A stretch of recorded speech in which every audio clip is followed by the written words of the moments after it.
Buenos días, maestro Xolotl. Usted es maestro de la lengua náhuatl, entonces nos puede decir quién es y lo que nos enseña, por favor. Ajá. Bueno, buenos días. Mi nombre es Xolotl. El nombre castellano es José Luis Chávez. Y hace como 20 años que me dedico a enseñar la lengua náhuatl y la cultura náhuatl, y la danza, el trabajo del temazcal, sobre todo la lengua y la filosofía náhuatl. ¿Por qué ahora este conocimiento es más abierto al público? Por la misma fuerza que trae ese conocimiento. No, siempre ha estado, ¿no? Lo que pasa es que ha habido así como prohibiciones. Sí. No hables la lengua náhuatl, no hagas este tipo de disciplinas de tu cultura, ¿no? Tuvimos una invasión. Sí, ¿no? los españoles. Sí, una invasión y coartaron nuestra identidad, ¿no?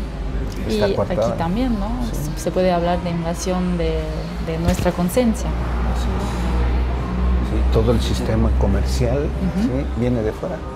Sí. Sí, y entonces lo único que tenemos aquí en el interior es nuestras raíces, nuestras lenguas. Sí, hay 66 lenguas indígenas. Sí. ¿En México? En México 66. Sí. Y que tenemos que darle esa fortaleza para que se extienda, ¿no? Sí. Por lo menos que no se pierda.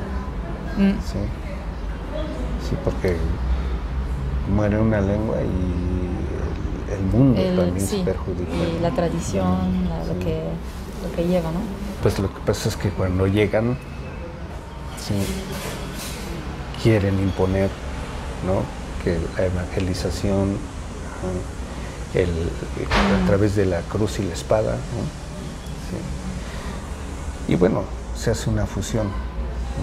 O sea, es algo que no podemos modificar, ¿no? Sino al contrario, tenemos que absorber eso y que fue absorbido desde los abuelos, ¿no? Cuando empezaron a aprender el latín, sí, lo aprendieron perfectamente, que después hasta se los prohibieron, ¿no? Sí, porque estudiaban con los frailes, entonces algunos se fueron a la montaña, los que no querían tener ninguna relación. Sí. Por eso todavía hay hallazgos, ¿no? Tanto de centros ceremoniales como de códices. Sí. Entonces todo eso fue ocultado. Ese era realmente el tesoro. Sí. Sí. Porque aquí el oro no tenía el valor que hoy tiene, ¿no? En esa época lo que era más valioso era el jade. No traigo ninguna piedra, pero es una piedra.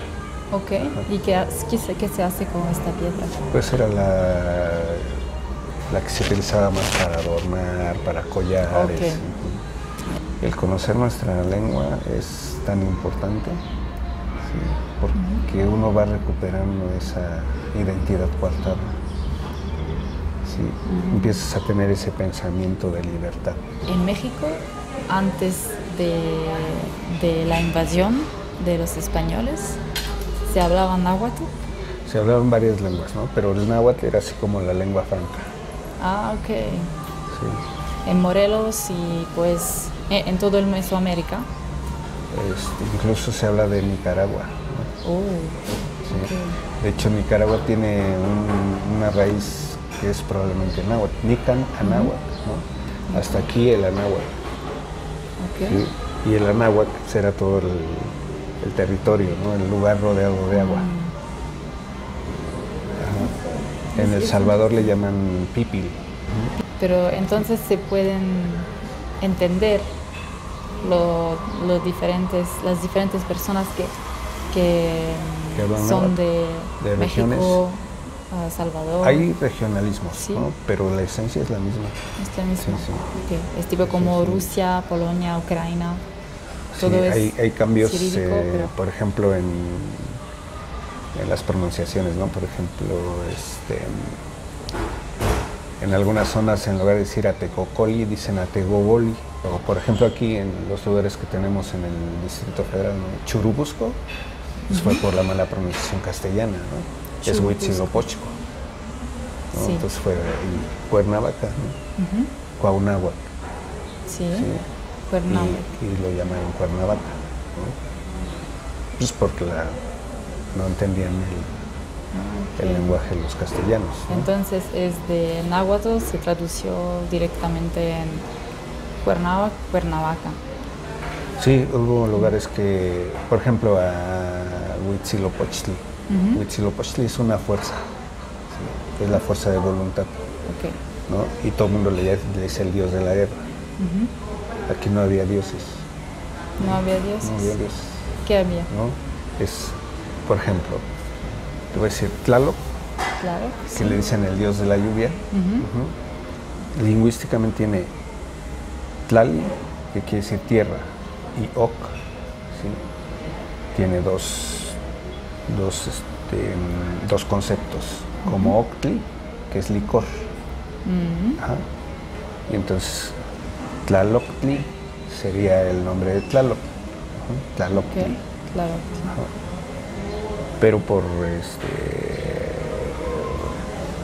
por la vigencia, por el uso que tenía, por toda esa relación que tenía con el ser, quedó en Tlaloc, y quiere decir el licor de la tierra.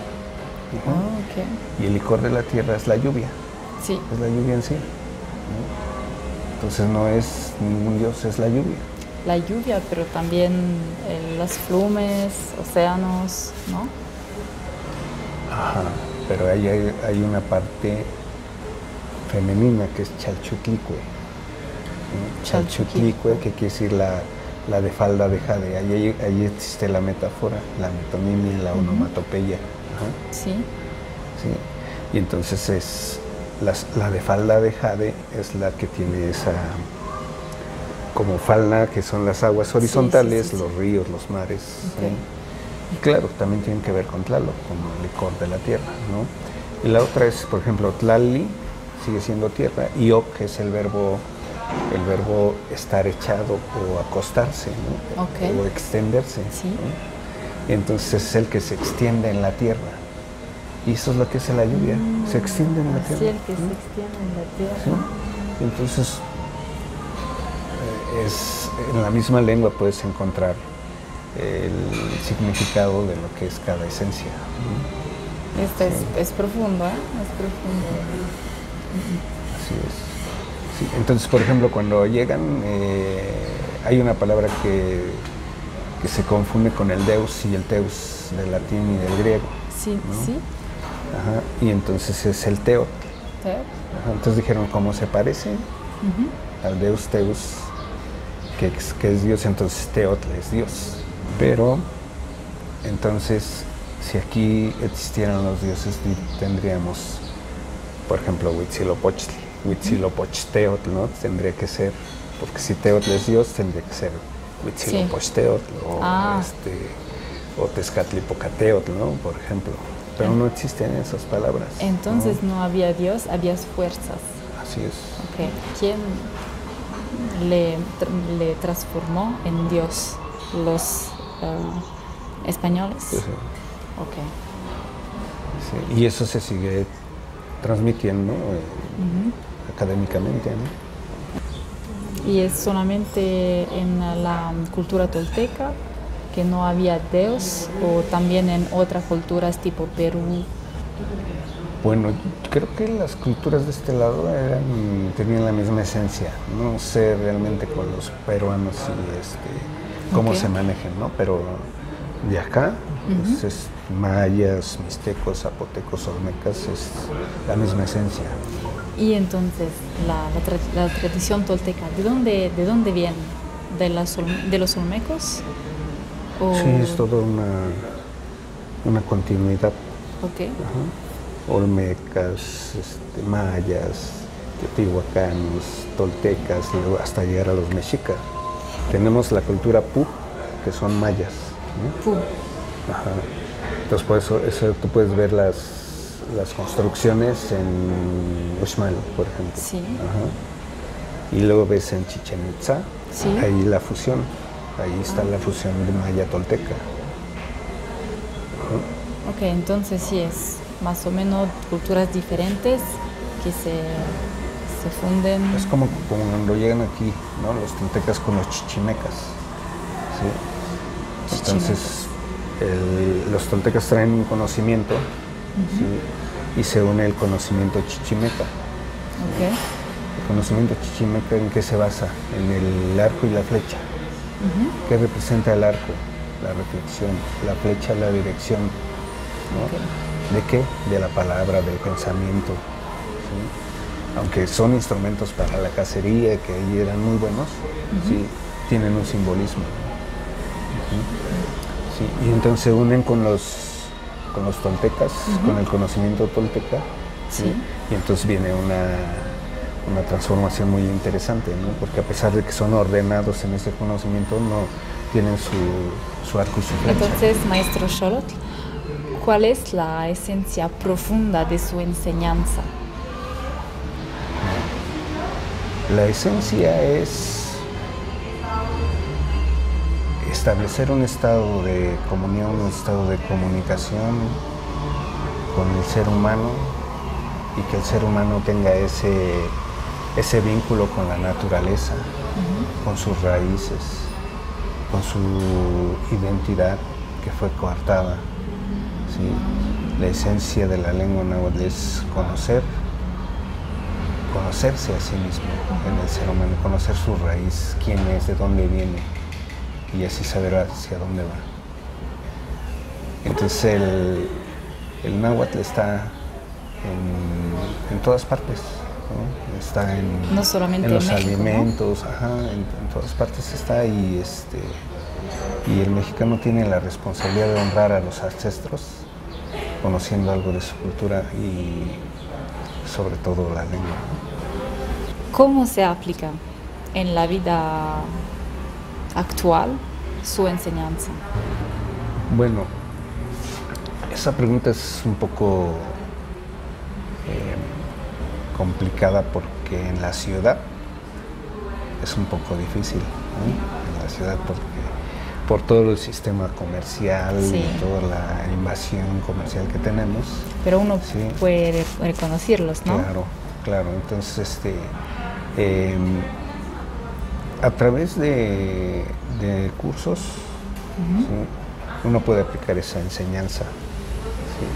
Pero lo más importante es de que el alumno que llega conmigo lo practique en su pensamiento, en su forma de vertir ese pensamiento y modificar su vida, ¿sí? Porque es como si hubiera dos barcos, ¿no? El barco del conocimiento ancestral y el barco actual, ¿no? Sí. Entonces, cuando estamos en las clases, es como meterse en este barco, ¿sí? Y proyectarlo hacia este. Es lo más difícil. Eso es lo más difícil, porque aquí pues estamos buscando la chuleta aderezada, ¿no? Sí. Y acá pues estamos buscando ese alimento espiritual, ¿sí?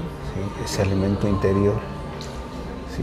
Que lo da la lengua náhuatl, ¿sí? Que lo da la danza, que lo da el conocimiento del calendario, ¿no? Que lo da las disciplinas como las subidas a las montañas, el trabajo de temazcal, y nuestra voz interior es el conocimiento, ¿sí? Entonces cuando nos vinculamos con la montaña, ¿sí?